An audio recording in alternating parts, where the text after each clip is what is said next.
and welcome to another episode of Relationship Alive. This is your host, Neil Sattin. On this show, we are covering all sorts of ways to help you improve your intimate relationships with the people in your life that matter most.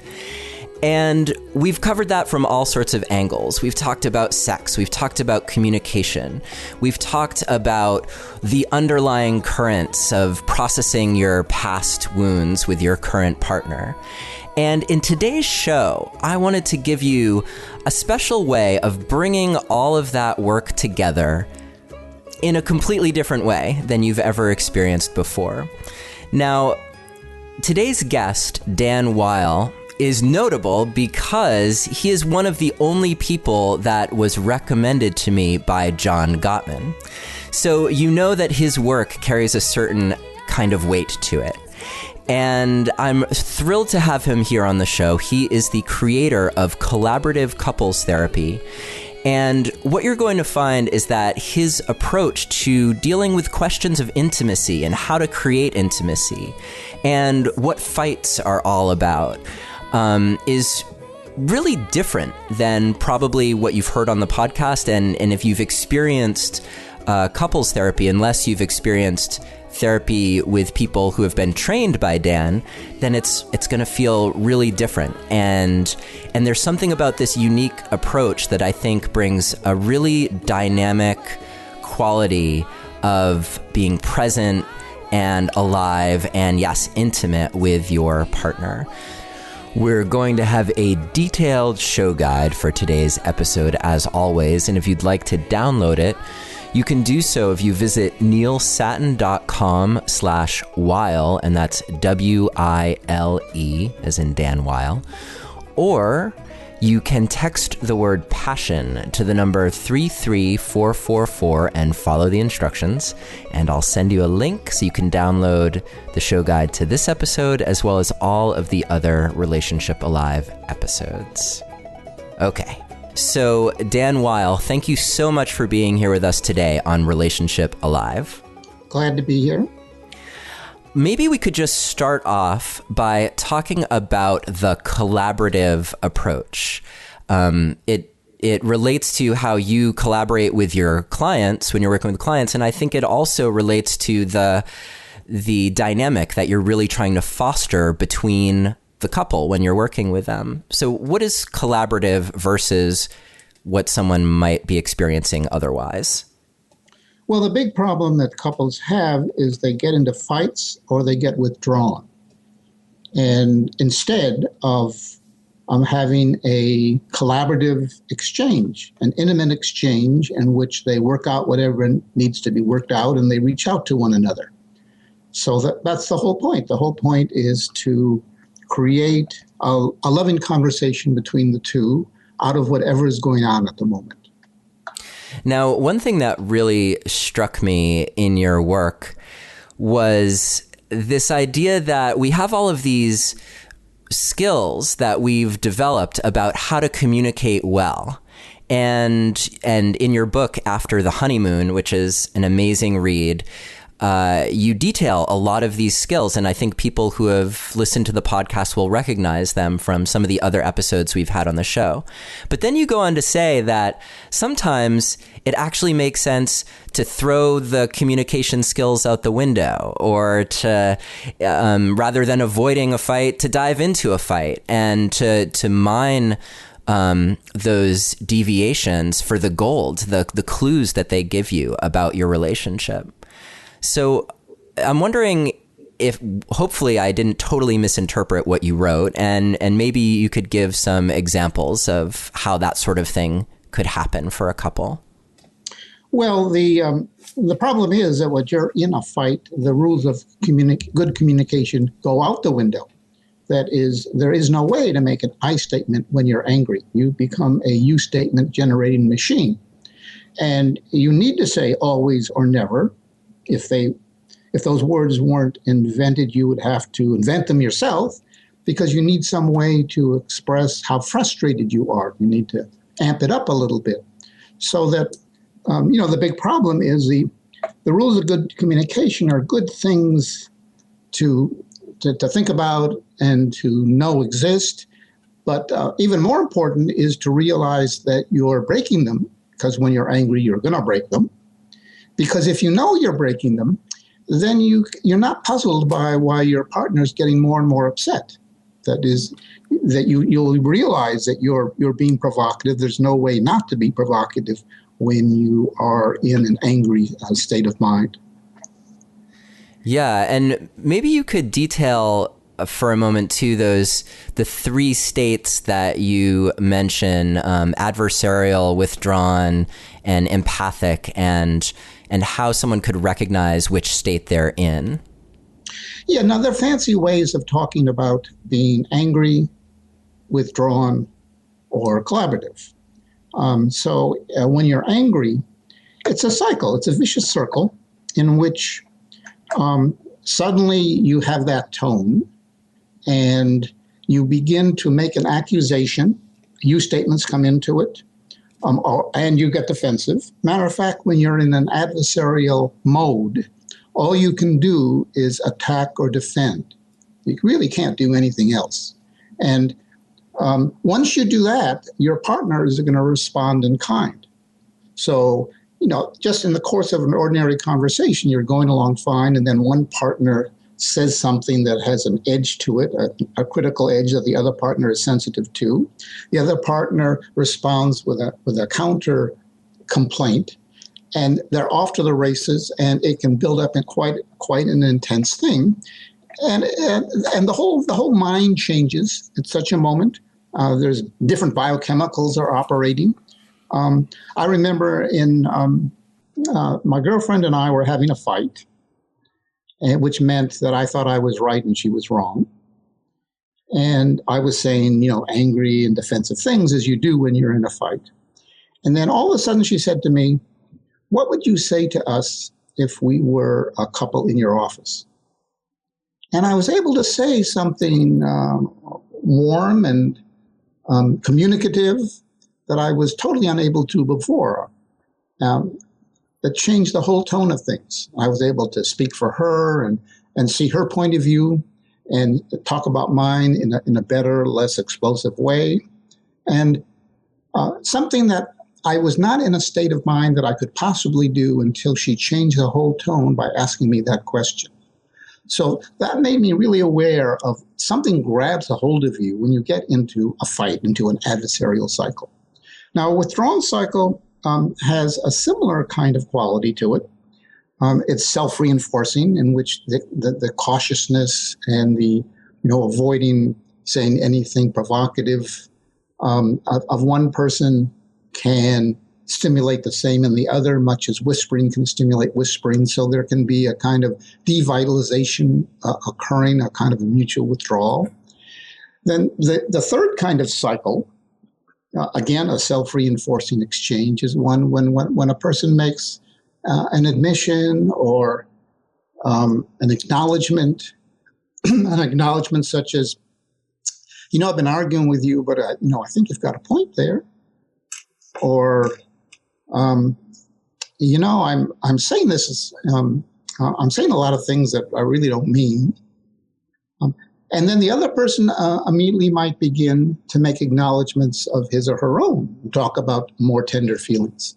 And there can be a kind of a loving cycle that's going on. And that's what we're wanting in a relationship. We want to be talking about things important to us and get a warm response from that and have our partner do the same. And there is a very clear cycle of its own. I call it a collaborative cycle or empathic cycle, quite parallel to the adversarial or withdrawn cycle. Yeah, and in fact, that reminds me of the way that you define intimacy, which I think is also unique. So maybe you could talk for a moment about that for our listeners. Yeah, intimacy is saying what's most deeply on your mind. What's alive for you at the moment is what Marshall Rosenberg called it. And feeling it gets across to your partner and hearing the same from your partner.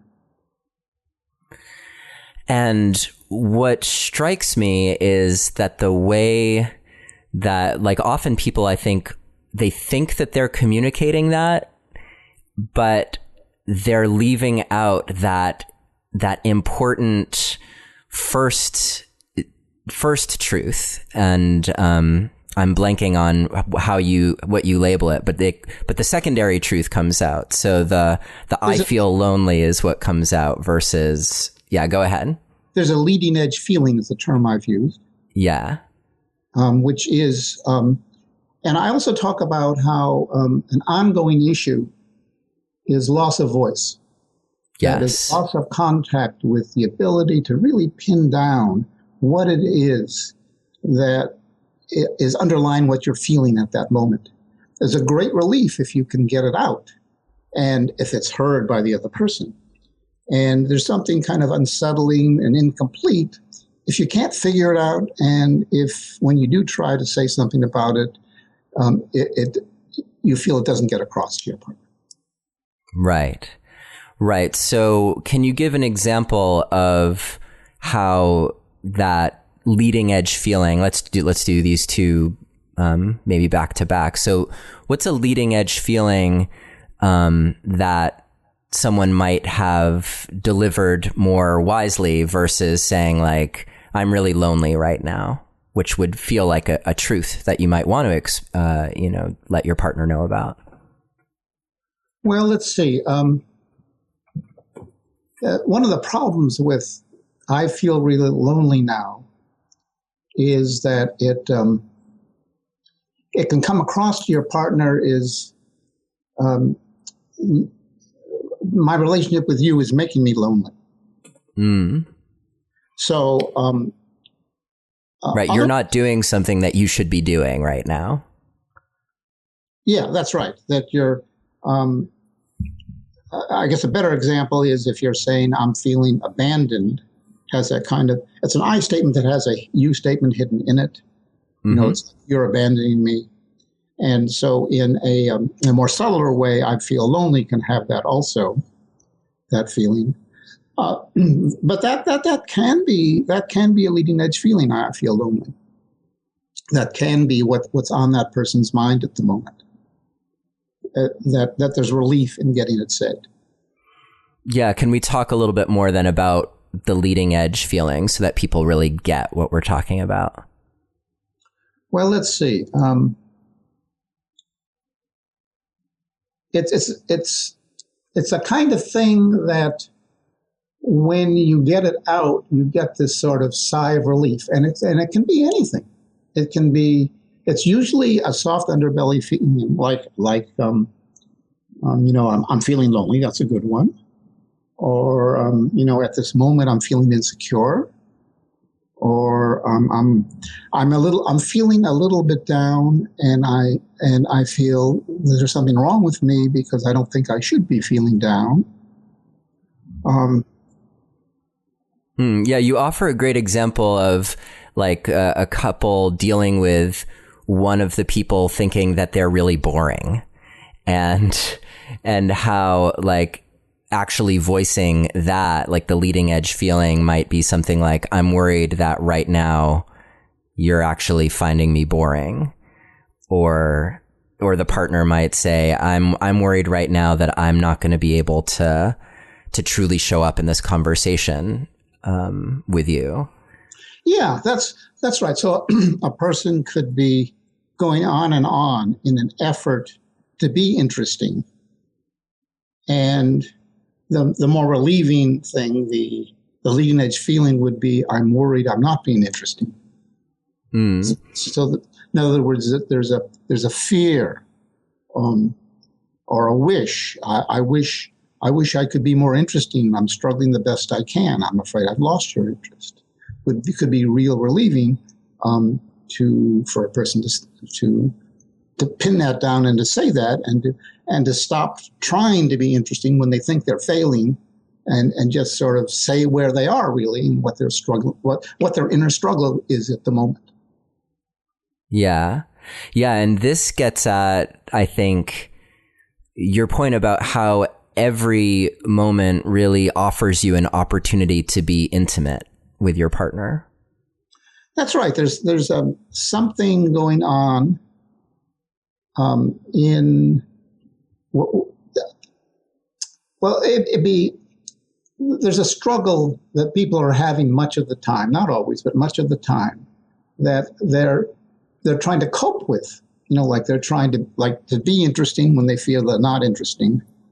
But there's a kind of relief in confiding the inner struggle that you're having at the moment, which could be in sex. It's an important thing too. It's like in sex, you could be struggling with, I'm not getting turned on as I usually do, and I'm afraid I'm going to disappoint you.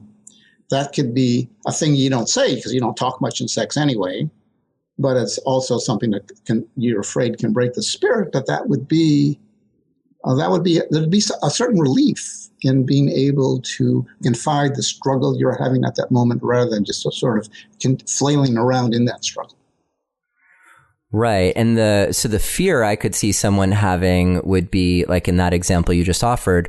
Well, if I talk about that, that's totally going to kill the mood. Yes, and it very well might. And so the person may decide not to do that. On the other hand, the person might not have much of a choice either because, they're just not functioning well and it's not right. well, and it's a big struggle and it's hardly worth it. And so to get some relief about that would be then to confide the inner struggle. And you would hope you'd have a sympathetic partner, a partner who would actually, while maybe being disappointed, would also have some relief because your partner would be sensing that something wasn't working quite right. And to have it verbalized and in front of both of them, there's a kind of intimacy that can come from that. Mm. Yeah. Bernie Affelbaum, my mentor, and who also specialized in part in sex therapy, talks about certain examples, not always, in which saying, I'm worried because I'm not getting turned on is so relieving that the person then immediately began to feel turned on.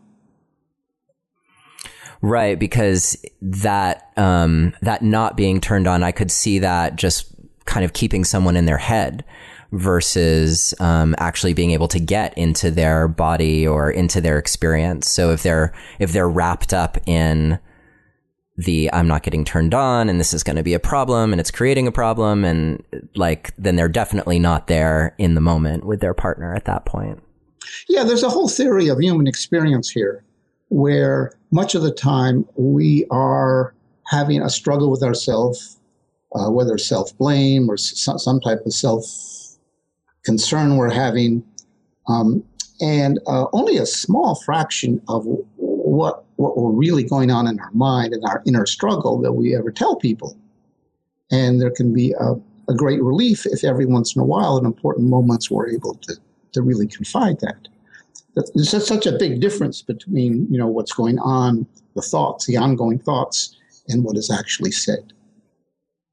And in some cultures, you're not supposed to talk about feelings at all.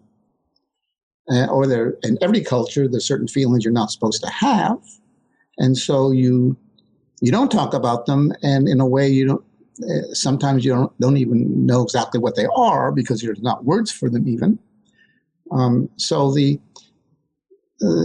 one of the great things that a couple conversation or any kind of conversation ideally can do is to allow a further expression of the lonely inner struggle that everyone's having all the time. Yeah, and I love in the book After the Honeymoon how you make a great attempt at showing the outer conversation that people are having. In some instances, it's a fight, and others, it's like the conversation they should be having. And all the while that's happening, all of the inner thoughts that they're having that are contributing to the little tips of the iceberg that they actually present to their partner. Yeah, that's exactly what I'm talking about. Forgotten the famous Woody Allen movie of Annie Hall, where in a certain part where Woody is meeting Annie, and they're having this kind of formal conversation, and but then you hear what each person is really thinking. So Annie Hall is thinking to herself, why do I have to say these silly things all the time? And but she's not saying that, but she's coming out and saying silly things. So you can see the inner struggle there. Mm-hmm. Woody Allen is having his own. So that's going on all the time. Yeah, and it feels like there's a trap there, particularly the more that we know about quote unquote how to do relationship well. And I'm kind of laughing at myself because that's of course what the point of this whole podcast is to help people. But I could also see it having this effect of, now someone is sitting there thinking, oh, well, I shouldn't be feeling this way because I know that the right way to feel in relationship is, I should be generous right now, or I shouldn't feel so pessimistic about the party that my partner wants to throw, or and so people are potentially even trapped in that kind of self-shaming place of feeling like, well, I'm not living up to the standard of what I know I should be doing in relationship. Yeah, now I don't know if it's true for everybody. Who knows about Donald Trump? But for a lot of people, and certainly for me, there is an ongoing negative evaluation or an ongoing kind of approach, or I should be doing something else, or I should be doing something different. It almost seems like there's some self-criticalness gene in everybody, or some people, or most people, that gives them dialing what they're doing, and in a way it's kind of understandable because each culture has its own way of how you're supposed to be. And the requirements are idealized. They're hard to kind of meet and don't really fit with a lot of the feelings you have. So that there's this ongoing struggle. I'm saying that the ongoing inner struggle is what's key here. And if there's a way to give outward expression to it, that's wonderful. It may make sense since there's this, we've got this cultural ideal of how we should be, and we're always sort of failing at it, and we're kind of noticing that and thinking we should be doing something else different this way or something different that way. One of the good values of getting older is that in some ways there's often a greater self-acceptance. Well, this is just the way it is as the decades go on, which gives you some relief from the more intense measuring people have with themselves, like, in adolescence. Yeah. And I'm thinking too about how the negative bias of the brain, and how there would naturally be this reason for like basically troubleshooting and seeing all the places where there are spots you should be looking out for so that you're protecting yourself from injury. And that, we've talked about in the podcast as well, that the fights, that adversarial stance is often what comes next after you feel like you're hurt. So you're already in that triggered state of fight or flight. So fighting or being withdrawn, because the hurt happened. So it makes sense from that level that you're always going to be on guard for, for your potential vulnerabilities being poked by your partner. Yeah. So at any given moment, there is this soft underbelly feeling, this feeling of I'm not measuring up, or I wish I could be more elegant here, or and if you can't give words to it, if you can't figure it out and say it to someone who you feel comfortable will receive it well, you're stuck as a fallback measure, doing three things that are not great. One is to turn a feeling you're struggling with into something your partner is doing wrong. So if you're feeling, I'm kind of unlovable, you can say, you don't love me. Mm-hmm. And if you're feeling I'm feeling guilty. You can turn it into and say, you're trying to make me feel guilty. So that's one of the ways we deal with it when we can't empathize with ourselves about this leading edge feeling, about this, we lose our voice. Second thing we do is just get quiet and sort of say nothing at all or blank out and not even think anything at all if there's a way to do that. In other words, the way you deal with loss of voice, with not being able to get a hold of your leading edge feeling, not empathize with yourself about it, is to start a fight, to get into a fight, or to withdraw. And there's a third thing you can do also, which is you can try to solve it by actions. Not always such a bad thing to do, maybe because it can help some, but you can if you're feeling you're kind of uninteresting, you can just try to talk more and more to be more and more interesting. Other actions, of course, aren't so great. Well, I'm not sure that one's so good either. Not very effective. Would be to, you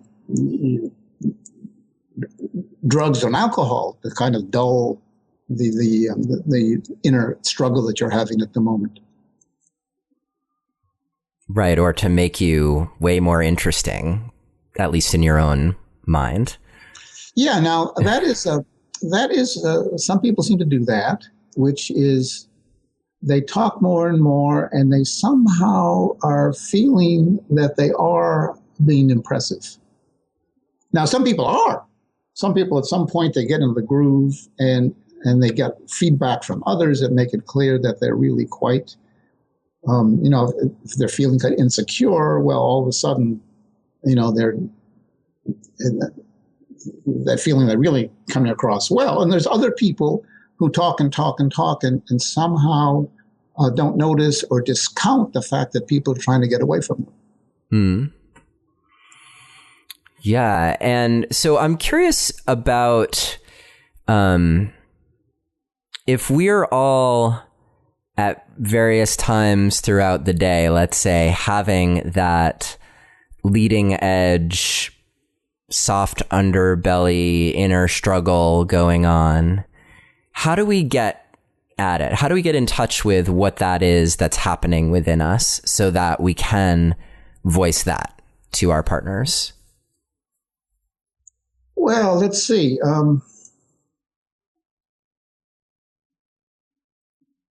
What you hope for ideally is, you can at a certain moment you might become a little bit more empathic towards yourself, at which point you can figure out a little bit better what you're actually feeling. So there's a way of doing it by yourself. But there's also a way of doing it in the couple. So that if you find a way to confide a little edge of the distress you're having, and it gets a good response, and maybe your partner reciprocates by talking about a distress she is having, then you may discover more about it, and you're in a warm, facilitating environment, in a discussion with your partner that allows you to step back from yourself and to figure out even more what you're really feeling. So that ideally is what happens in an intimate conversation, that you've got a more sympathetic environment than the one you can provide yourself, a more empathic, more compassionate environment than one you can provide yourself, and in which case you can discover new things about you, your partner, and the relationship. Yeah, you have that great section in your book where you dispel all of the myths about how you have to love yourself before you can be in relationship, and all the rules that we might start paying attention to, particularly if we're not in a relationship or if our relationship is troubled. Like somehow we're supposed to fix these things about ourselves in order to do relationship well. Whereas the gift of relationship being hopefully giving you that the safe groundwork where you can actually grow in those ways.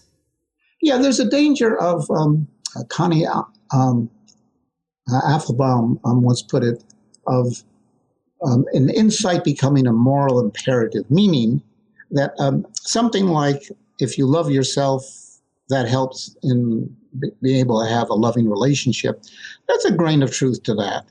But it so easily then can turn into, so you got to love yourself if you're going to have any hope at a loving relationship. And because the opposite is also true, which is the only way you can begin to love yourself is if you feel loved by another person. It's, there's a grain of truth in both these things, and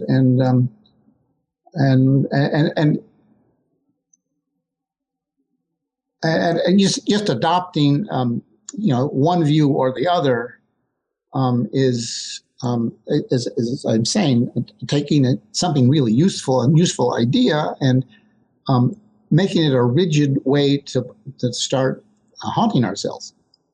Yeah. Something that surprised me in your book was the notion of dependence and independence. And, we have talked on the show about attachment theory and that, like, the biological imperative around how we rely on other people to help regulate our systems. But I was also I'm curious about this idea that we actually are dependent on each other, and that it's really more a question of how skillful we are at being dependent. Could you elaborate on that a little bit? Yeah, well, the whole idea of attachment theory is a sort of a savior to an old way that we used to criticize ourselves and others as being needy and dependent. And as if that's just not the way to be. You've got to be independent, you've got to be autonomous. And so attachment theory is really helpful in fighting that off.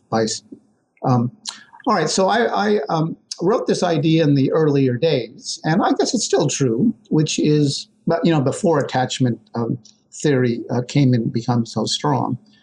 But it's, when you think of dependency, the problem really is people who aren't good at being dependent. This is an idea I got from my mentor, Bernie Affelbaum. That is, if you're good at being dependent, people want to take care of you. You present yourself in a way that they feel really rewarded in doing it. So we're really talking about people who are ineffectively dependent, or not good at being dependent when we use the word dependent. That they make us, people recoil from us because we have a way of reaching out to others that turns people off rather than makes them want to take care of us or do things for us or be engaged with us. Yeah, and are there particular skills that you think are key to, like, being artfully dependent? Well, let's see. It's one of those things that some people are just sort of naturally good at, and you're lucky if you're sort of the way in which you reach out to people, it really engages them and they want to do it, and in the way in which you do that just turns them off. You get anxious and you don't do it well. And you get kind of pleading and acting in a needy way that turns them off. And I'm not sure how to develop a skill at that. I guess what I mostly would do would develop a way of standing back from yourself and being compassionate for yourself about your own struggle at the moment. So the goal would be, a person saying to themselves something like, well, when I'm not in I'm going to make up a thing. When I'm not in a relationship, I'm just fine. But there's something comes over me when I get involved with a guy or gal. And something comes out of me that I get kind of pleading, and I show up on their doorstep and I can't really stop. I become this whole different person. What a shame that has to happen, because it's caused me so much grief. I can empathize with a person who has a struggle like that. I wish I had. I was one of these people who were just kind of naturally, the way they are. People in a relationship, it just sort of works out, and people want to respond. Yeah, so it's like getting related to the fact that they're even having that struggle as a start.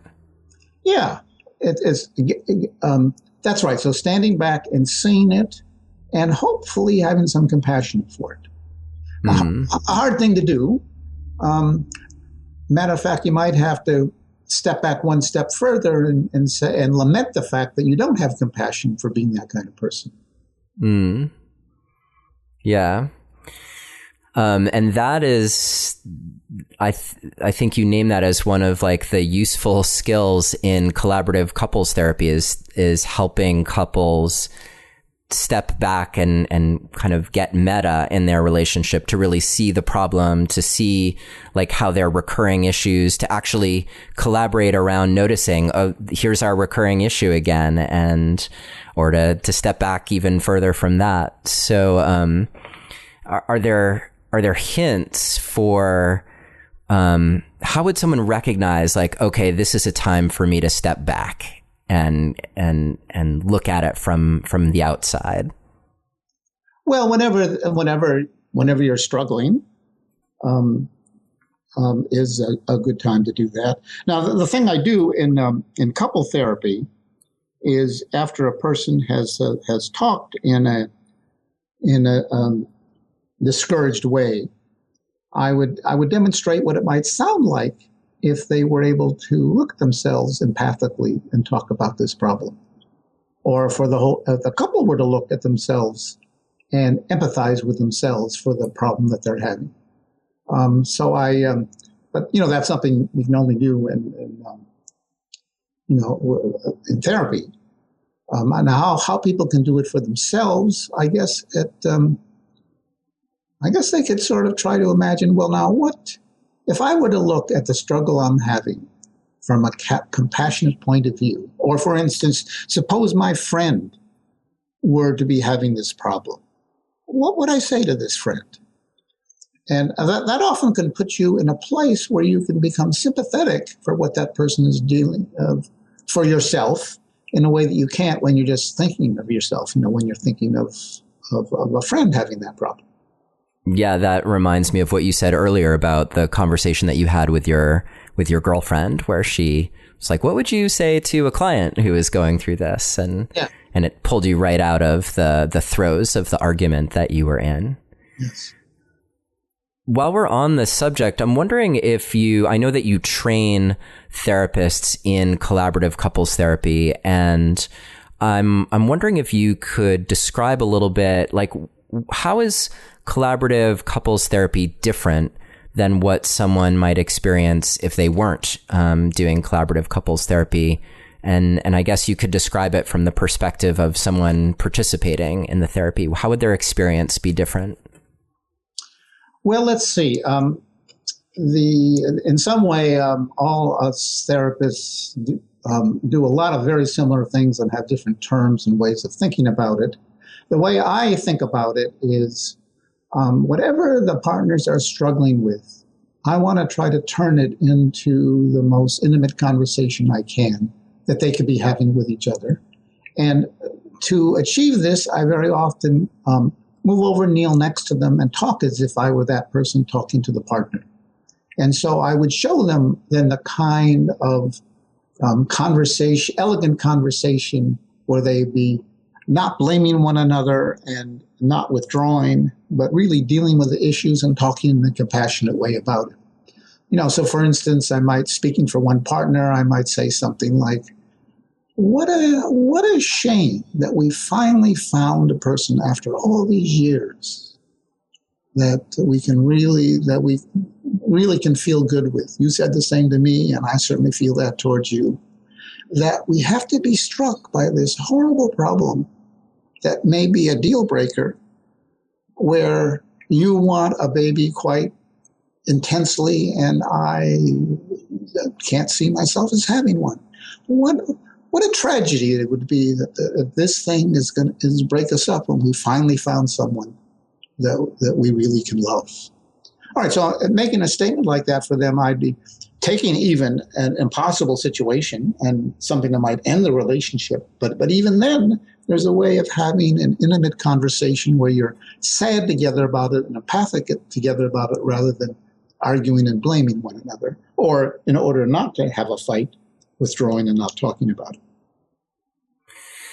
Yeah, there was something that you wrote describing your position as a therapist that you're not necessarily taking a stand for the couple staying together or splitting up, that your role is really to have them really be in that moment together and as intimate and connected as possible, even if they're having a conversation about, well, you just offered something that was maybe a deal breaker, but it was like, even if they're having a conversation about potentially ending the relationship, that they could do it from a perspective that's where they're each recognizing each other's leading edge feelings as opposed to the symptom feelings, which would be all of the anger and betrayal or those kinds of secondary things that come out when people are talking about endings.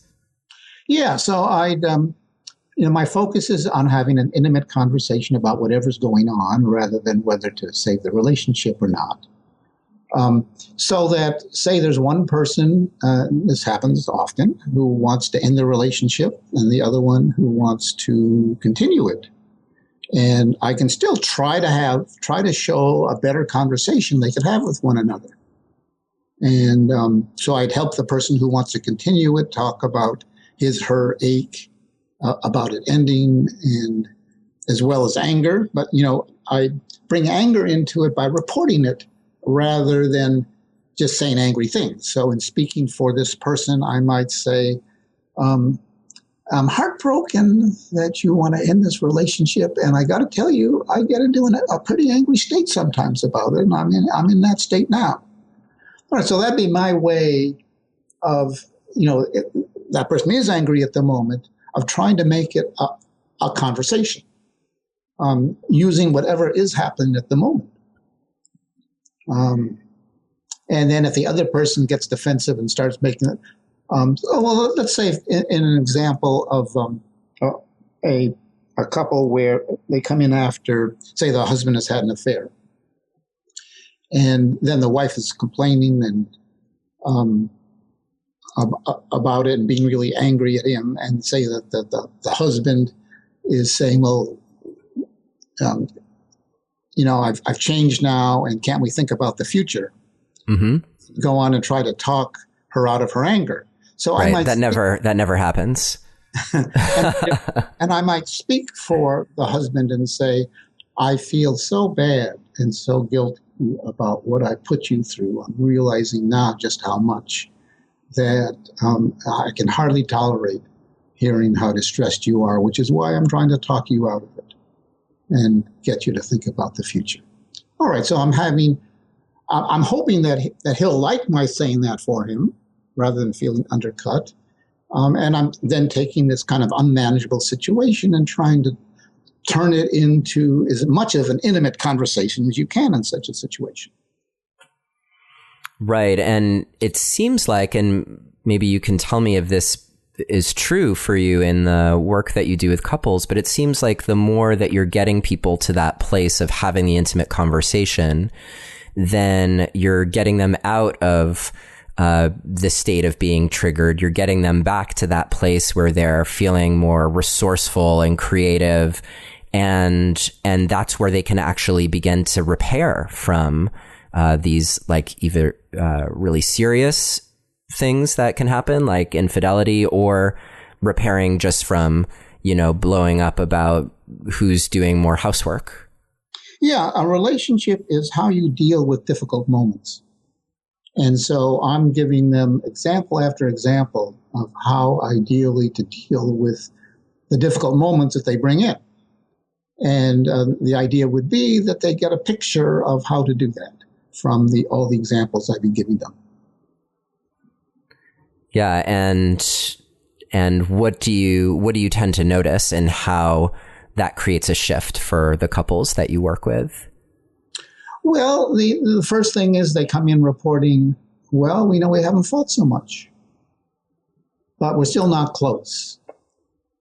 So then you work on conversations they could have with one another.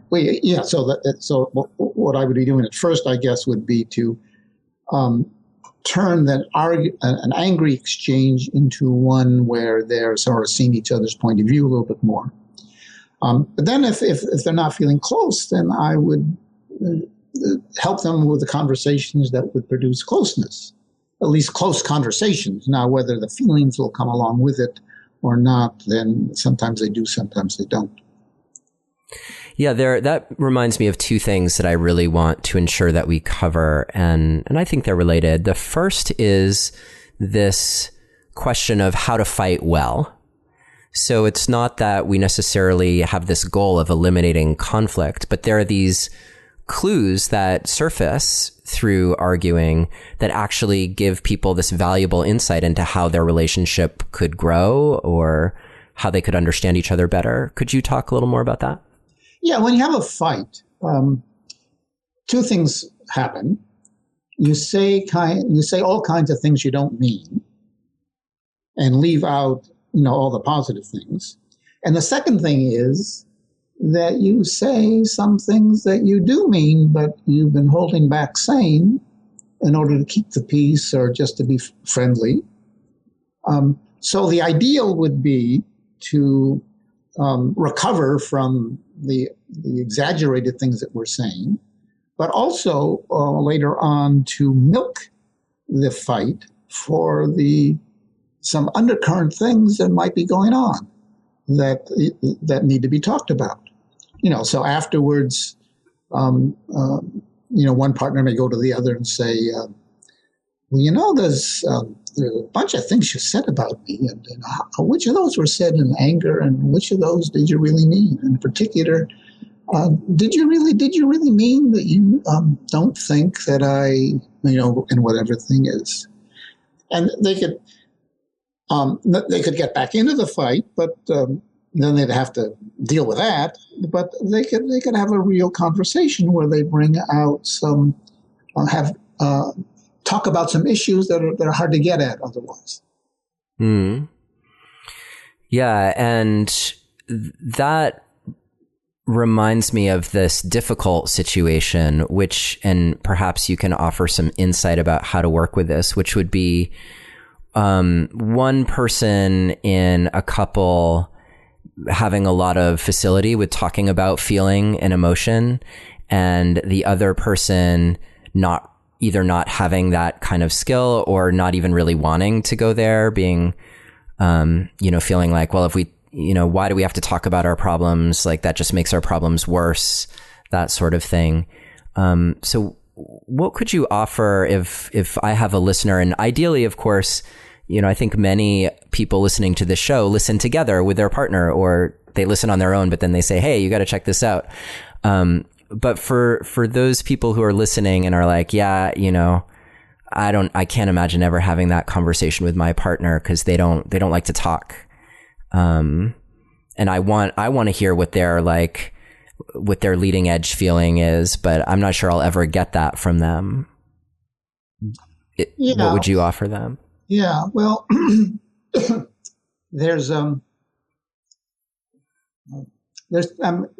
have to tease out two things that are happening. And some people are, from their family, whatever it is, just don't want to talk about feelings, and it makes them kind of nervous and uncomfortable.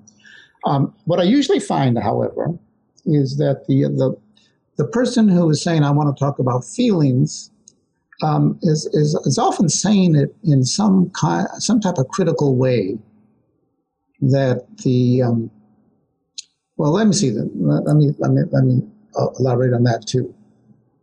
That often when one person hears from the other, we need to have a talk, the other person thinks, well, now what is she going to criticize me for now? And so what a talk means is, a complaint that then the person feels criticized for and discouraged about. And but to look at the other side, one of the big problems in relationships is, what do you do when you have a complaint?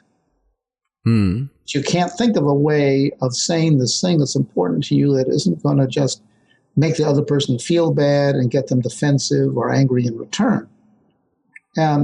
It's a tricky issue, and so that's we need to talk. Often means you can empathize with both people.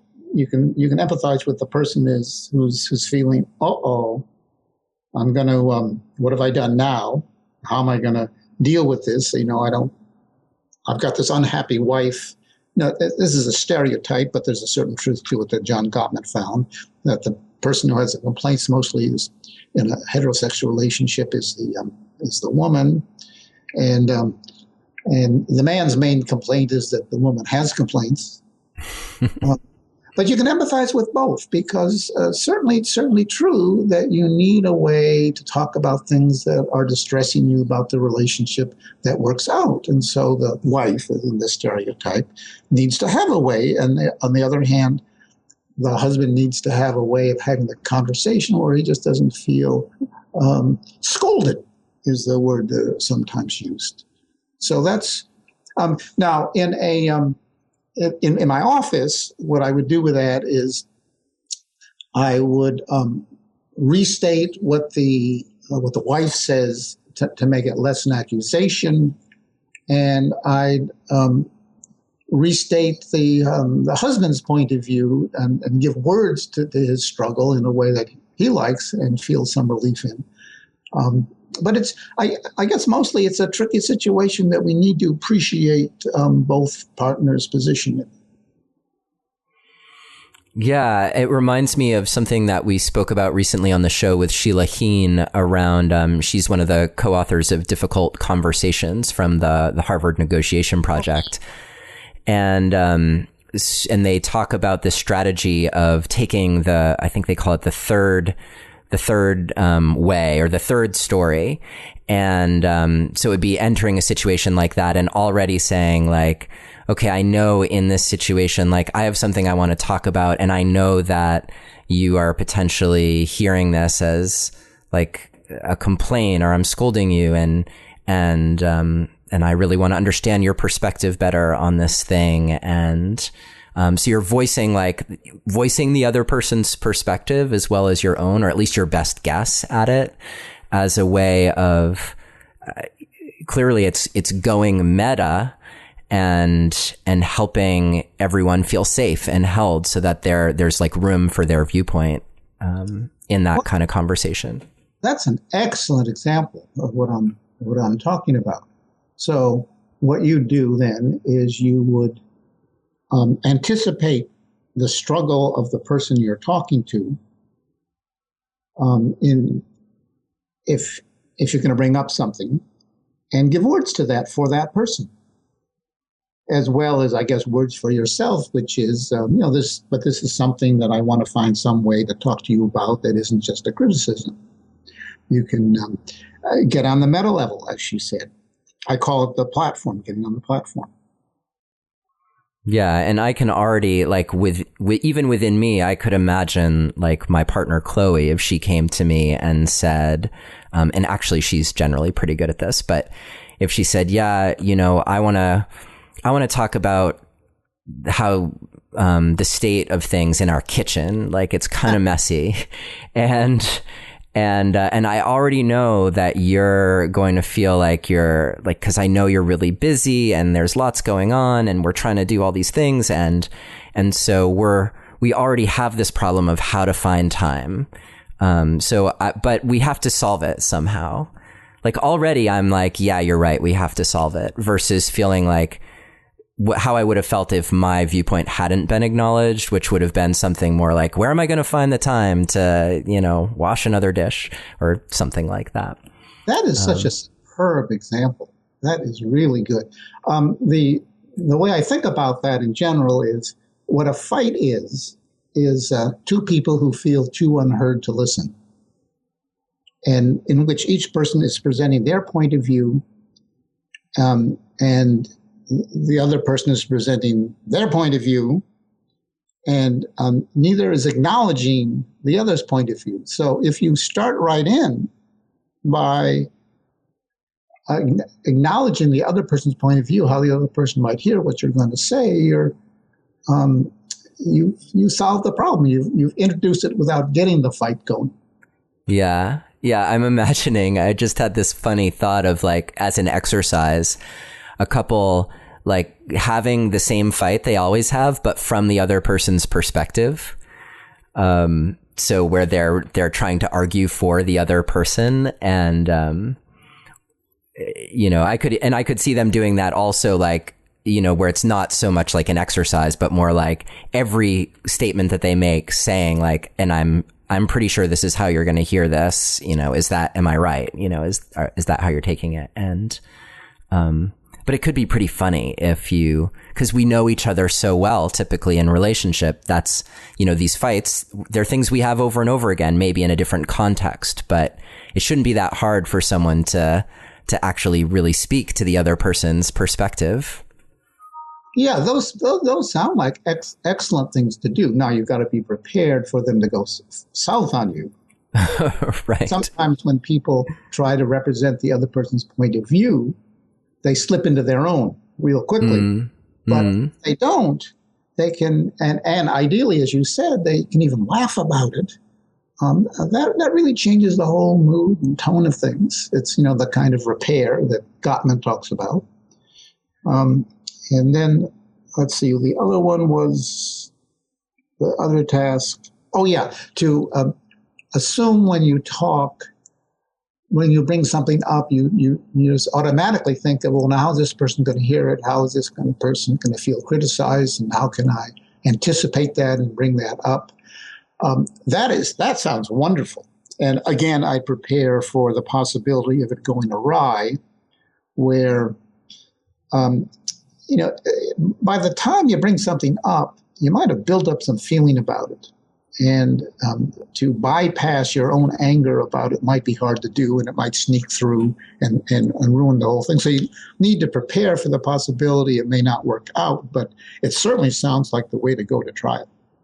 Yeah. And I could see like acknowledging the anger right at the beginning, and maybe even acknowledging the fear that whatever is underlying that anger, the part of you that's been repressed, or the worry that you have. Wow. Yes, this is wonderful. We got a whole theory here. Okay. So you'd say, I've got some anger about this, so I may not be saying this in the best possible way. That you could have that person kind of acknowledge that, and now if the person has the wisdom to know this, they could go further, as you're saying, and say, and behind that is the fear that, or the wish that. One of the things I do in a couple theory, which people can do for themselves, as you're saying, is when you have a complaint, you can sometimes turn it into a wish or a fear, which, if you express that, goes over better. And so, as you're saying, you could bring it, behind my complaint of such and such is the picture I have of this ideal that I have of how I want our relationship to go, based on either how my things went in my family. I know that's not fair, but I have that wish anyway, that it be done in this particular kind of way. Would be taking pressure off it, expressing it as a wish you have, rather than as something the other person's doing wrong.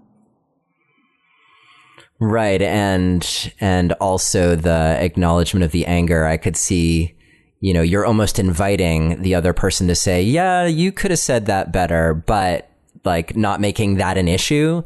Whereas that can so often become an issue in fights with couples. I think if you had said that better, then I would have responded better. So, it's already surfacing that, for people. That'd be great for that to happen. That means the other person, your partner, is doing the same thing. and talking on the meta level and talking about their response to it, and then acknowledging, well, I could have heard that if it was better, and I could have given you a better response. Yeah. Yeah. Well, if you listening, if this is the first episode of ours of Relationship Alive that you've heard, then I hope you've found some great suggestions and strategies here. And if you need more preparation, then definitely go back and backfill. And if you've been listening all along, I mean, this is going to be episode 62 or 63, then my hope for you is that you already are starting to embody some of those skills in, and that this episode offers for you some real great refinements on how you have these fights in a more constructive way. I'm feeling more prepared. Certainly the next time that I have to have that conversation about, let's see, it probably wouldn't actually be about the dishes. It would be about the laundry that I have to fold. That's in a big pile in our bedroom floor right now. So yes. That conversation is coming. Yes. Dan, I really appreciate your taking so much time to chat with us today. And I'm wondering if you could just tell our listeners, both, the couples who are listening, what kind of offerings you have. We've mentioned your book, After the Honeymoon, which is just so great and full of so many different angles on the relationship dynamic. We could have another hour-long conversation easily. In fact, I hope that we do at some point in the future, about, fantasies in relationship or the pursuer-distancer dynamic and all of those things. You talk about them in your book, and that's great. But maybe we could start there, and then you could also offer what kinds of things are you doing for therapists who want to find out more about how to get trained in collaborative couples therapy. Very good. Thanks very much for that invitation. Yes, now I'm located in the San Francisco Bay Area, and specifically in Oakland.